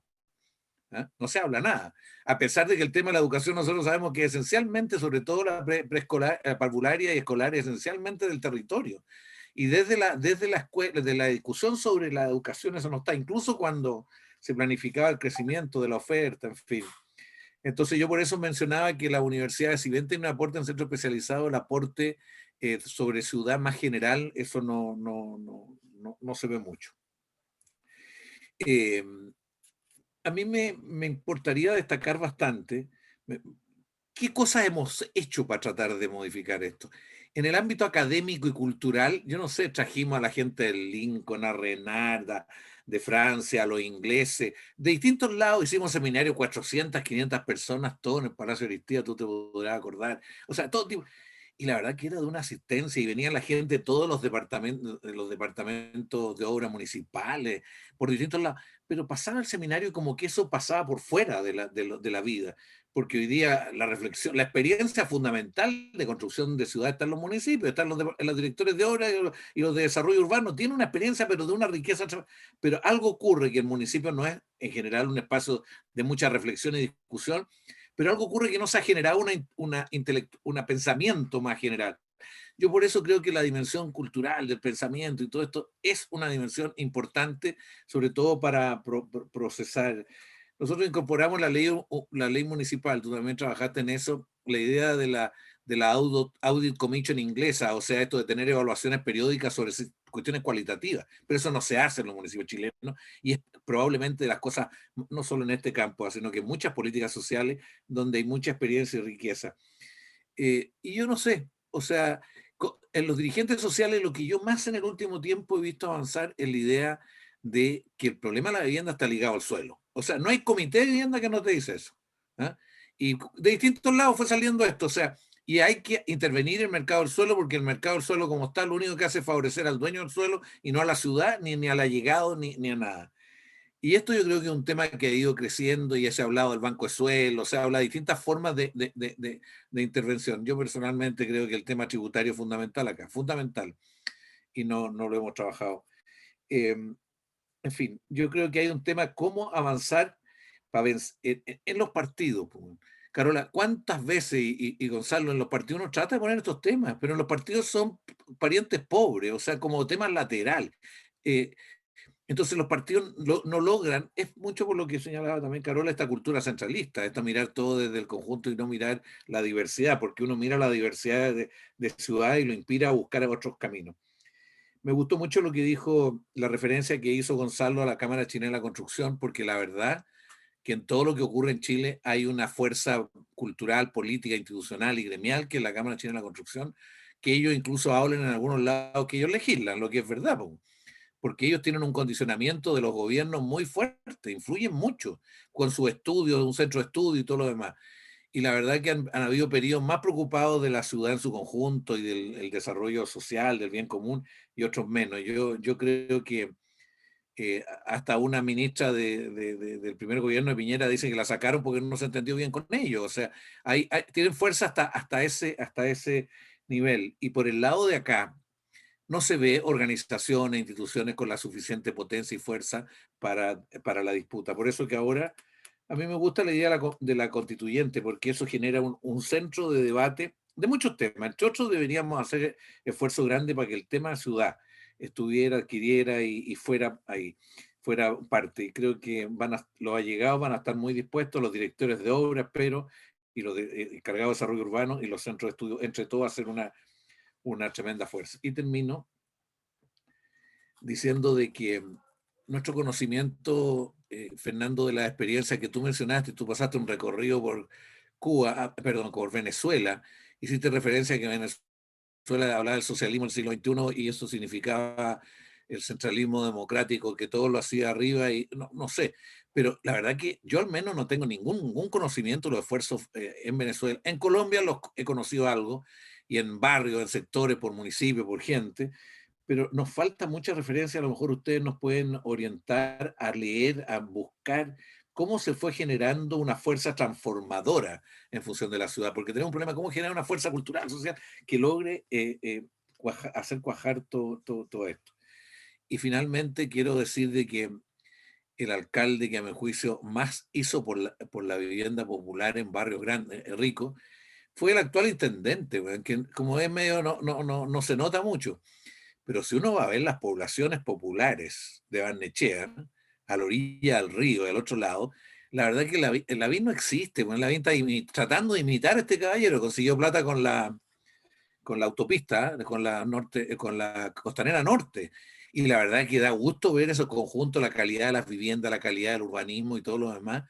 Y yo reivindico porque a pesar de que es una cuestión aislada, el señor Pasapiola, o sea, no se nota, pero ha hecho cosas realmente dignas de conocerse. Incluso nos quitó el estadio, me tocó estar en la pelea, porque él construyó vivienda social en el estadio. Bueno, yo eso lo encontré repugnante, pero él lo logró hacer y le quitó a esa comuna el estadio para esos efectos. Bien, yo creo que no es verdad que Chile ha hecho lo que ha hecho porque no tenía plata. Y cada día que yo me meto a los datos y veo todo lo que significó la franquicia tributaria del IVA a la construcción, que en muchos momentos esa franquicia era casi el doble de la plata que tenía el Ministerio de la Vivienda para vivienda social.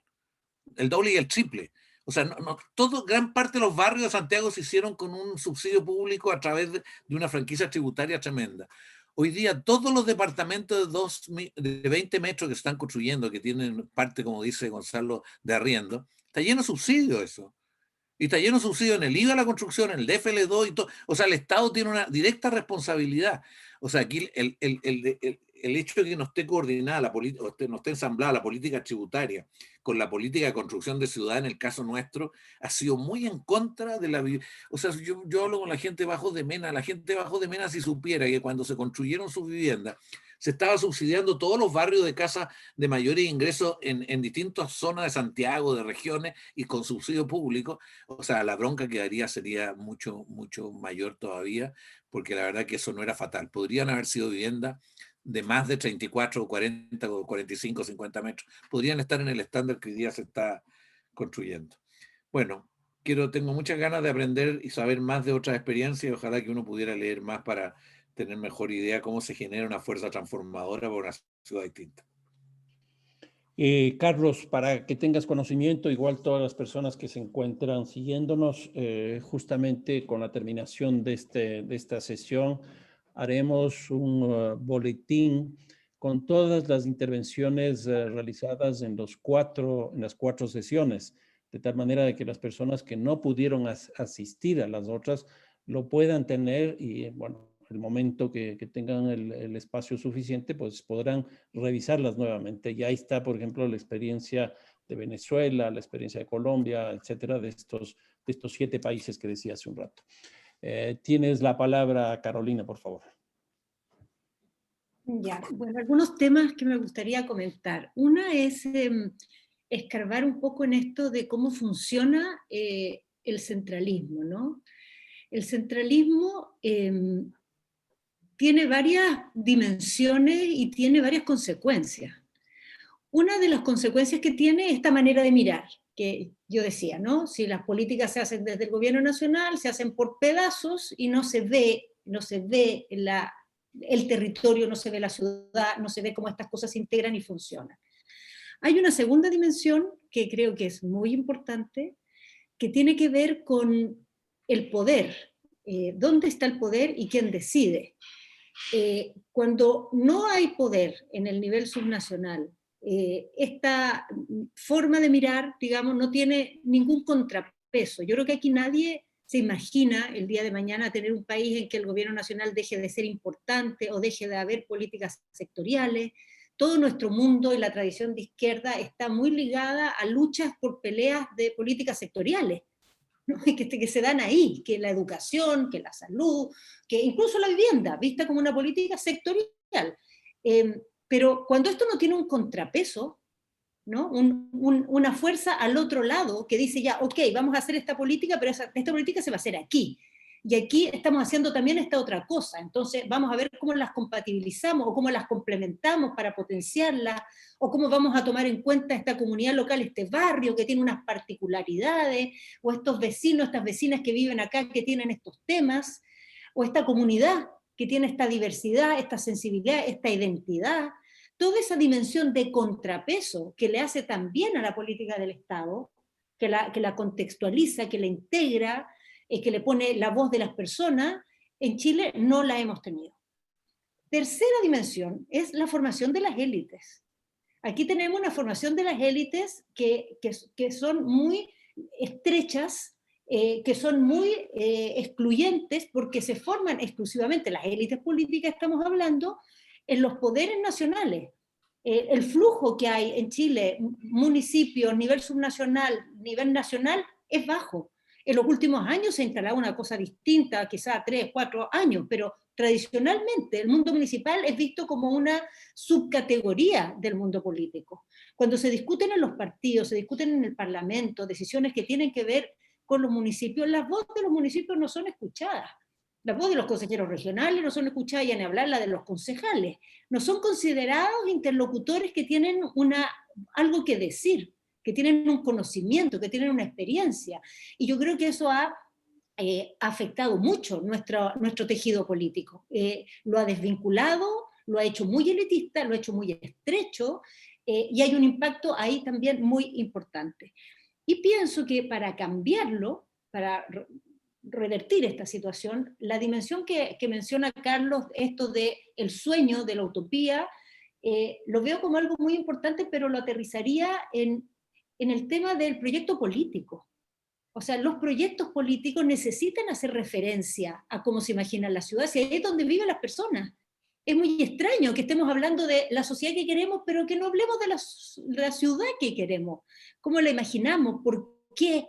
Cómo eso afectaría nuestra relación, nuestro vínculo como ciudadana, ciudadano. Y yo creo que ahí insisto mucho, no para quitarle peso a las reformas o la herencia que tengamos de la época de la dictadura, pero a decir que esto no está en el imaginario de la izquierda, no ha estado nunca en su impronta, no ha estado nunca en su énfasis para hablar del futuro al que uno quiere llegar, y eso también ha hecho mucho más lento y más débil el esfuerzo por hacer cambios, porque todos sabemos que los cambios siempre enfrentan resistencias, pero logran vencerla en la medida que muevan entusiasmos también, en la medida que motiven una convicción por algo distinto, unas ganas de algo distinto. Entonces, nosotros no hemos construido esas ganas, esa seguridad de que podríamos vivir juntos de otra manera. Y yo creo que el vivir juntos de otra manera, creo que es muy importante tomarlo en el sentido que ciudad distinta no es solamente una ciudad donde vamos a tener mejor calidad de vida o las personas van a tener resueltos mejor ciertos derechos, sino que habla de cómo vivimos juntos. Habla de cómo convivimos, cómo nos encontramos, tenemos cosas en común, nos cruzamos. Esto, en estas cosas básicas que Fernando se reía, que yo decía que la ciudad sea nombrada, en la ciudad yo creo que lo importante, primero que nada, que las personas se topen, haya lugares donde concurren personas de distintas realidades sociales. Eso nuestra ciudad lo ha perdido. Nosotros somos una ciudad de múltiples centros, o sea, no múltiples, 2 en realidad. Hay un centro para la gente y hay un centro para la clase alta. No existe este centro donde la gente se cruza, que es una cosa esencial en una ciudad, esencial, que las personas se vean en algún minuto, que se paren bajo el mismo paradero, que ocupen la misma luminaria. En fin, yo creo que esas cosas debieran ser parte importante de nuestro construir un discurso y construir proyectar, digamos, hacia dónde queremos ir en el futuro, dándole centralidad a este tema de la ciudad. Segunda cosa que quisiera decir, y con eso voy a terminar porque sé que esto es corto, es que nosotros estamos en una época de una política muy trabada, no solo en Chile. En Chile claramente quizás estamos en un caso muy paradójico, muy como extremo, pero esto está pasando en todas partes. En todas partes la política nacional frustra, no logra sacar adelante reformas, cuando las sacan no cumplen la expectativa, hay una forma de funcionar, un estilo del poder que no está funcionando, que no está dando con la sociedad de hoy, y la verdad es que en los ámbitos locales, en muchas partes del mundo, se está provocando una posibilidad de hacer reformas, de hacer transformaciones que a niveles nacionales se hacen inviables, con impactos en cosas que afectan la calidad de vida de manera muy fuerte. Los temas, por ejemplo, de salud urbana, que es realmente donde se juega hoy día la salud, no es con el médico, se juega en la forma en que tú vives, la forma en que funciona, el medio ambiente, cómo te alimenta, cosas que están todas vinculadas a cuál es tu entorno, que la ciudad las puede intervenir muy fuerte. Los temas de movilidad, que mencionaba Carlos, que algunas ciudades se están revolucionando con los temas de movilidad, o las cosas de cambio climático, de género. Las políticas de género en el ámbito urbano están siendo hoy día, yo creo que las políticas más incisivas que está viendo se están haciendo en el ámbito urbano. Entonces creo que ahí también tenemos una cantera de transformación con la cual tenemos que prender esto, ¿ah? Porque efectivamente hay problemas, no es fácil, ni la descentralización es fácil, y está llena de ripio, y tiene problemas, y funciona mal en muchos lugares, pero eso uno lo puede llevar y lo puede resolver en la medida que tiene una convicción de qué es lo que va a ganar, de qué es lo que puede mejorar, del tipo distinto de sociedad que se puede construir, si se le pone un poco de fichas, digamos, a este tema del territorio, de la ciudad, en nuestra política, en nuestra institución, en nuestro proyecto. Sí, la verdad es que una de las ventajas que tiene el territorio es que sobre él terminan incidiendo prácticamente todas las políticas estatales, llámese educación, salud, vivienda, como está comentándonos Carolina. Y eso se junta justamente con lo que de alguna manera Gonzalo nos decía respecto del derecho a la ciudad, que es un derecho colectivo, porque se refiere a un bien común que es la ciudad, donde hay mucha gente que tiene estos derechos, porque la ciudad es el espacio de la interacción, es el espacio donde coincide la diversidad de la población. Y entonces el territorio es una cosa muy importante, y no se diga obviamente la ciudad. Y bien, terminaríamos entonces con una última vuelta de Gonzalo para que hagas los comentarios correspondientes. Sí, voy a hacer algunos comentarios quizá separados entre ellos. No, quisiera comentar que en la discusión constituyente que se está dando ahora, en este instante, porque ya la semana pasada se inscribieron las candidaturas, en una situación brillante de parte del progresismo chileno, se inscribió una lista de derecha y cerca de 50 de izquierda, en un sistema proporcional que castiga la dispersión. Así que los cientistas políticos van a tener para reírse de nosotros unos 100 años. Pero quería comentar que la idea de que el derecho de la ciudad tiene que estar constitucionalizado ya está más o menos cubierta. Digamos, yo diría que todos los sectores políticos comprenden que tiene que ser así, y las que están sobre la mesa son justamente la ecuatoriana, y yo diría que con mucha fuerza el ejemplo colombiano, uruguayo y español. Pero con respecto a la redacción de la Constitución estoy hablando, y no con respecto a las políticas públicas urbanas, que son dos cosas muy distintas, ¿ya? Y yo creo que es importante decirle a los chilenos, sobre todo, que es muy importante constitucionalizar el derecho a la ciudad, pero que ninguna política pública se logra por estar escrita en la Constitución. O sea, ninguna redacción de la Constitución te exime de la tarea de que tus ideas ganen permanentemente y disputen la política, disputen el poder y ganen las elecciones, etc. Por lo tanto, si en la Constitución queda establecido el rol social del suelo, la participación de las plusvalías por parte del Estado, como dicen las españolas. Incluso la española habla de la especulación con el suelo de manera explícita, pero si tú después eliges gobiernos que están financiados por el que quiere especular, digamos, eso puede quedar escrito en la Constitución 100 años y que a nadie le importe, se convierte en un libro nomás. Eso es bien importante que lo señalemos. ¿Por qué parto por ahí? Porque o sea, yo doy por sentado que en la próxima Constitución de Chile va a aparecer el derecho a la vivienda y a la ciudad, y va a aparecer escrito de buena forma. Pero eso no nos resuelve el problema, ¿ya? Porque hay una cuestión cultural que creo que Carolina, que quiero destacar algo que plantea Carolina muy, muy correctamente, que tiene que ver con que tú puedes avanzar en lo institucional, pero cualquier idea, no la estoy parafraseando, por supuesto, porque no alcancé, pero la forma en que o en lo que yo me quedé pensando después de escucharla, cualquier idea para avanzar requiere fuerza social capaz de hacer empujar esa idea. Y algo bien importante, y esta mención que yo hacía a la Cámara Chilena de la Construcción, etcétera, es que quienes quieren especular con el precio del suelo en Chile, quienes quieren hacer negocios, quienes quieren comprar 100 departamentos al día que nunca van a ir a visitar y que son de 17 metros cuadrados en comunas que no pretenden conocer, ¿ya? Tienen fuerza, están organizados, tienen claridad política, tienen centros de estudio y escriben columnas permanentemente en los medios de comunicación. Por el contrario, el movimiento social por la ciudad le cuesta encontrar al sujeto político que defienda estas ideas, porque inclusive los movimientos de pobladores y pobladoras a veces tienen una carga tan grande sobre su espalda de proveer de viviendas a los participantes del movimiento, que finalmente también a veces quedan absorbidos en su agenda como administradores del modelo neoliberal de provisión de vivienda. No me refiero a que ellos adscriban a eso, me refiero a que lo que te ocupa en tu agenda diaria, proveer de vivienda a los socios de tu movimiento, ya tu semana se acabó. Entonces nos cuesta que haya un sujeto social que diga, yo soy, en el caso, por ejemplo, de la lucha por la educación, era el estudiante, ¿no?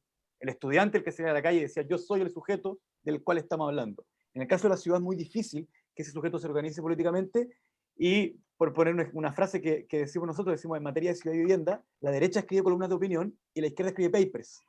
Por lo tanto, eso hace que si uno lee los diarios, en realidad lo que encuentra es la visión del empresariado con respecto al tema, que es muy concreta. Dice, el problema de la ciudad es que la normativa es muy engorrosa, es muy difícil, nos ponen muchas reglas y no podemos construir. Si ustedes nos liberan de que construyamos lo que sea, donde sea y como sea, vamos a hacer más vivienda y el precio va a bajar.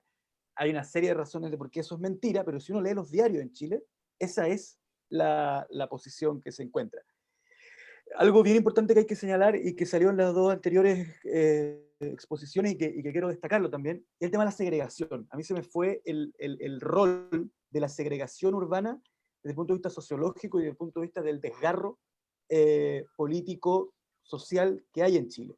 La ciudad creció tanto que los barrios de ricos se volvieron autosuficientes con respecto al barrio. Obviamente están toda su mano de obra viene de afuera de ellos. Quien prepara la comida, quien echa benzina en el auto, quien te atiende en el restaurante, viene de ahí afuera. Pero una persona puede vivir en un barrio rico toda su vida y salir muy pocas veces de él. Y eso generó un cambio en la convivencia nacional muy importante, porque hay demasiadas personas de clases medias o de clases medias bajas que no tienen ningún amigo rico y demasiadas personas ricas que no tienen ningún amigo que no sea rico. Y eso es desgarrador. Yo no soy sociólogo, pero me imagino que si hay algún sociólogo escuchando esto, podrá explicar de alguna forma todo el impacto que eso tiene en la construcción de un pueblo, de una nación. Y relacionado con lo anterior, por último, el tema de los paradigmas. Cuando en Chile se dio la discusión de qué significaba integración social y urbana, y que yo contaba esto de que al final, en un resumen burdo, de brocha gorda, era que si había que encontrar incentivos para que los pobres pudieran vivir en lugares bien equipados, o si había que convertir en lugares bien equipados el lugar donde actualmente vive la gente, o sea, cuál era el horizonte de la política pública, fue impresionante cómo la derecha chilena, y no solo la derecha chilena, no se le podía ocurrir que no fueran incentivos de mercado, de beneficio normativo, para quien proveía las viviendas sociales. Entonces, se dio una conversación que la quiero narrar anecdóticamente. Vino a Chile el presidente de la Comisión de Vivienda de la Cámara de los Lores. Y lo invitamos a almorzar a la Cámara de Diputados con otros diputados de la Comisión de Vivienda. Y él cuenta que en Inglaterra efectivamente tienen una política de integración social y urbana en donde hay incentivos para que la construcción privada construya vivienda accesible. Ahí ya vemos si es con subsidio social, accesible, pública, otra discusión, pero que incluya vivienda accesible, para poner un genérico. Y entonces un diputado chileno le pregunta, bueno, ¿cuáles son los incentivos? Porque en Chile lo privado podía saltarse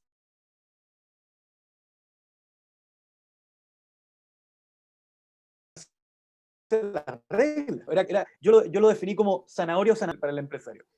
Y el presidente de la Comisión de Vivienda de la Cámara de Diputados le respondió, el permiso de construcción. ¿Qué mejor incentivo se le puede dar al empresario que el permiso de construcción? ¿Qué más incentivo le dijo? Si está construyendo en una ciudad donde hay gente que no tiene casa, el solo hecho de permitirle construir vivienda en un lugar donde hay alguien que no tiene casa, ya es un premio suficiente. Eso en Chile es un cambio de paradigma, es un cambio cultural demasiado grande que nos va a costar mucho implementar, pero que tengo esperanza en que el horizonte avanza hacia allá.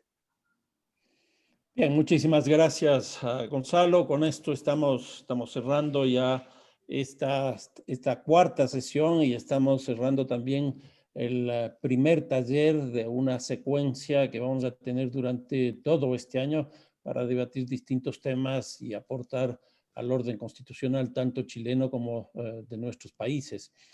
Simplemente una cosa final que quisiera decir es que me parece interesante que si hay un cierto consenso alrededor del derecho a la ciudad para incorporarle dentro de la Constitución, como decía Gonzalo, aquí me parece que se puede amalgamar algunas cosas interesantes.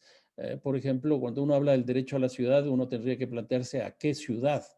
Y ahí aparece el sentido de la utopía que Carlos nos señalaba. Ahí tendríamos que tener claro qué ciudad es la que queremos. Y eso también va un poco en la línea de lo que los grandes pensadores del derecho a la ciudad plantean, de la necesidad de construir una utopía, que es el caso concreto de David Harvey. Entonces ahí está eso, ¿a qué ciudad? Y una segunda cosa que apareció también en el debate, si no me equivoco, en la segunda reunión que tuvimos, la segunda sesión, que algo yo he trabajado también, es que no solo que hay que trabajar el derecho a la ciudad, sino el derecho de la ciudad.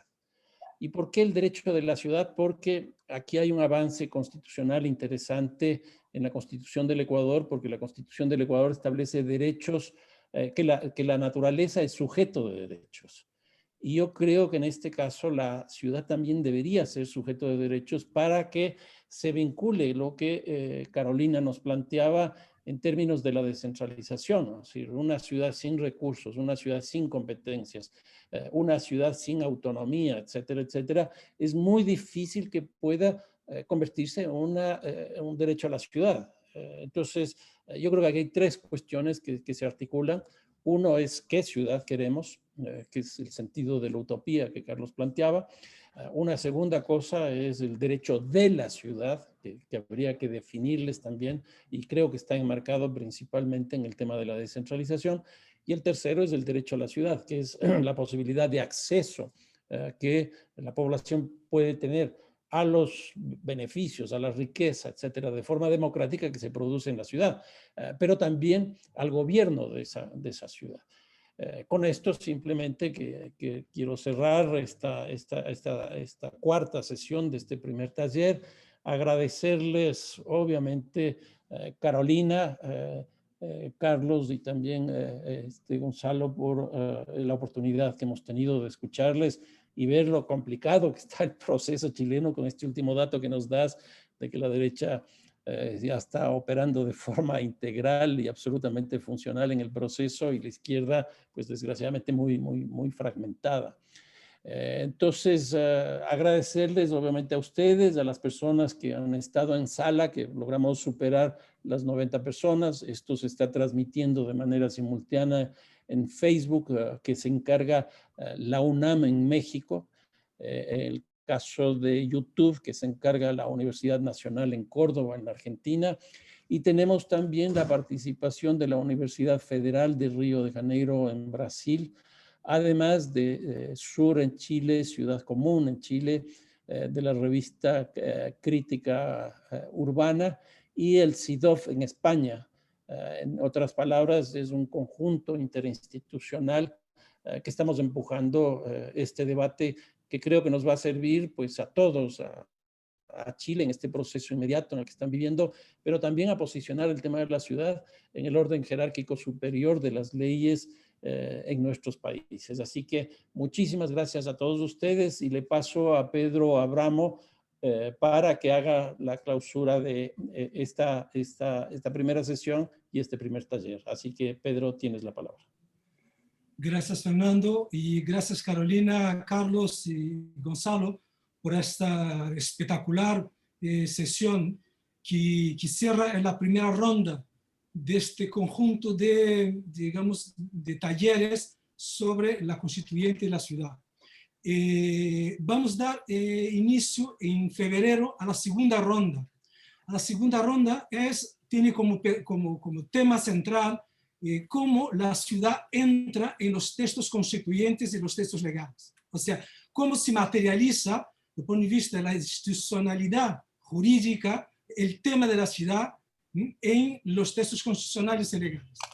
Y de una cierta manera empezamos a partir de las experiencias de 7 países: Brasil, Colombia, España, Ecuador, Perú, Bolivia y México. Entonces, esos 7 países vamos a presentar la discusión de cómo la ciudad entra en sus textos constitucionales.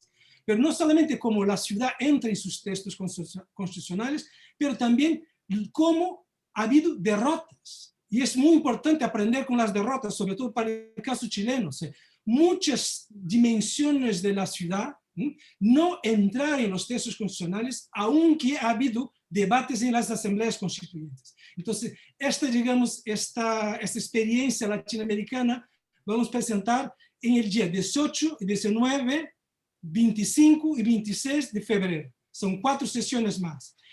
Este ciclo de 4 sesiones más empieza con una discusión sobre cómo construir la utopía urbana.